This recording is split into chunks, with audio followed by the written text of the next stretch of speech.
Welcome to A Perfect Touch. I'm Jeanette. It all started with an inspiration from a holiday traditions Barbie doll. Then there was the plan and months of acquiring the right supplies. The first piece, created in life size, was the velvet and feathered hat. And now we're ready for the third part of this series of bringing a Victorian Barbie to life, the skirt. The pattern is from Truly Victorian, TV 291, the 1898 walking skirt. It was the pattern of choice for Our Lady Pinkertons at Costume College in 2017, and you can see my skirt in this group photo. Well, not really, as I'm in the back row, but here is the skirt from that costume in a single photo. I've used the skirt many times, and here it is under my Victorian Edwardian cottagecore apron creation. It has a beautiful drape and hem support. That skirt was made from a very lightweight wool, as the color was most important, and each panel of the skirt is flat-lined with cotton. The facing is a double layer of muslin and cotton. The back panels are very full, and cutting the pattern to my measurements gave me a single pleat on either side of the center back. Recreating the color and pattern for the holiday traditions Barbie was a trial, as I've already shared in the blog post and video, the plan, but I'm very happy with the mauve satin and the embroidered net for the skirt and the silk velvet for the jacket.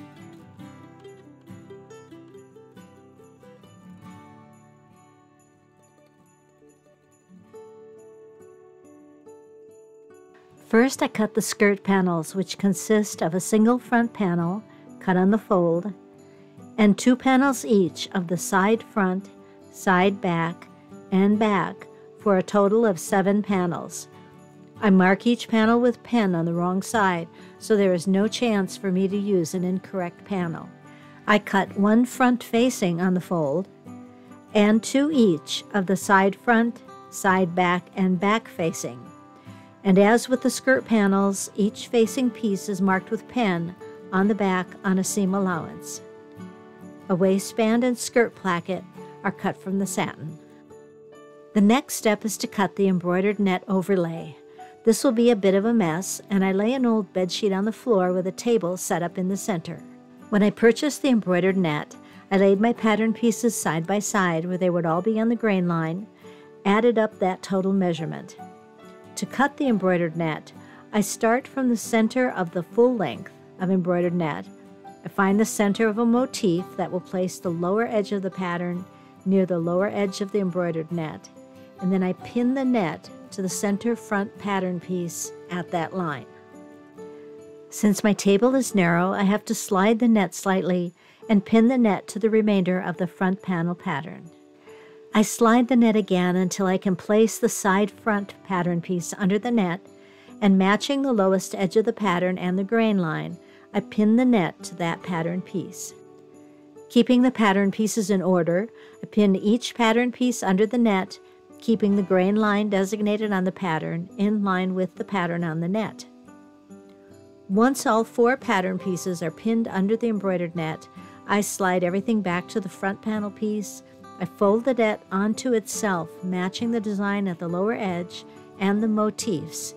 This will create the front panel on a fold and mirror images of the side front, side back, and back panels. Then I pin that second layer of net to the pattern again. With everything pinned in place, I turn the folded net completely over so that the pattern is now showing. This makes it easy to cut the doubled net away from the pattern. I cut each panel, remove each layer of pins, and now I have 2 perfectly mirrored panels of embroidered net with the main motifs in the same area of the skirt, around the skirt. Each net panel is placed over its corresponding satin panel and pinned within the seam allowance on the top and sides, leaving the lower edge free. The net is also cut for the waistband and placket. And when all this is finished, all the cutting mess is wrapped up in the sheet and tossed outside for the birds to line their nests. I pin the panels to the dress form and allow them to hang for 24 hours to permit any drape that may occur to happen before I begin sewing. The pattern matching on the back panel turned out beautifully, didn't it? The satin fabric has enough weight that I do not need to add a layer of flat lining. I zigzag stitch the top and side edges of embroidered net to the satin fabric to prevent fraying, and now I can treat these two layers as a single layer. I zigzag stitch around all edges of the waistband. The placket is folded in half and zigzag stitched around the 3 raw edges. The center back seam is sewn, leaving the opening for the placket, and the placket is sewn to the left side of the opening. All remaining panels are sewn to each other, and the seam allowance is pressed flat and then pressed open on the inside and the outside.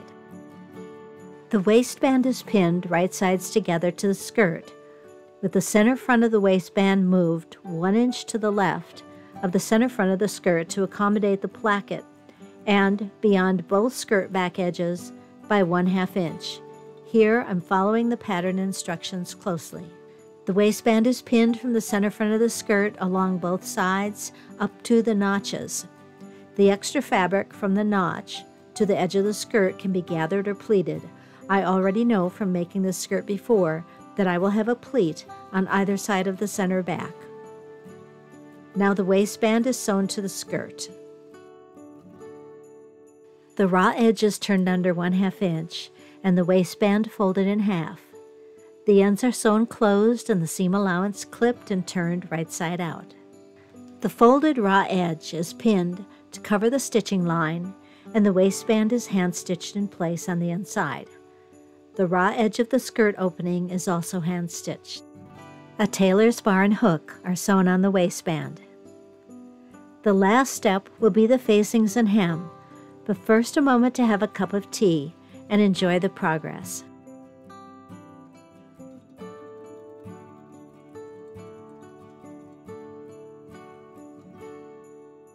The facing pieces are sewn together, the seam allowance is pressed open, and the top edge pressed under 1/2 inch. The facing is pinned to the skirt, wrong sides together, matching all panels and seams. The lower edge is machine sewn, the seam pressed, the facing turned to the inside of the skirt, and the top edge hand stitched. I took care to catch only the satin fabric, leaving the embroidered net free. Before I show you the finished skirt, I want to share what I used to create the silhouette for this Victorian period. I don't like to lace my corset tight to create the hourglass shape, and instead use a hip and bum pad. This photo shows the change in silhouette hip spring and bum enhancement without padding on the left and with padding on the right.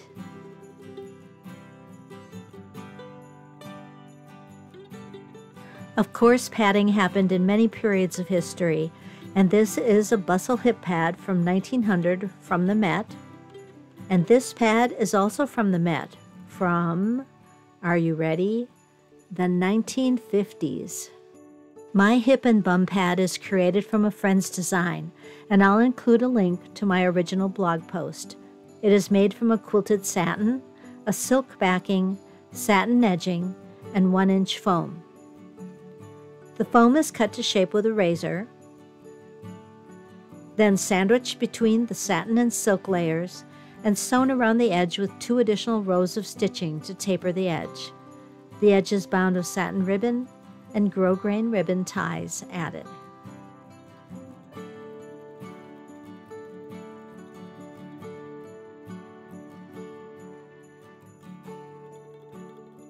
I would wear the hip and bum pad over my corset and then smooth the curves with 2 petticoats, a cotton petticoat with a smooth front with front ruffle, and a back with pin tucks for structure and a ruffle. A second petticoat of taffeta to create a smooth layer between the cotton petticoat and the skirt interior. This petticoat also has a flat front and very ruffled back for structure.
With the 1890s velvet and feathered hat complete, and the 1898 walking skirt complete, it's time to move on to the final part of bringing a Victorian Barbie to life, the jacket. Then the 1890 suit will be complete and ready to be worn. But that will be in another blog post and video. Thank you for sharing this journey with me. Until next time.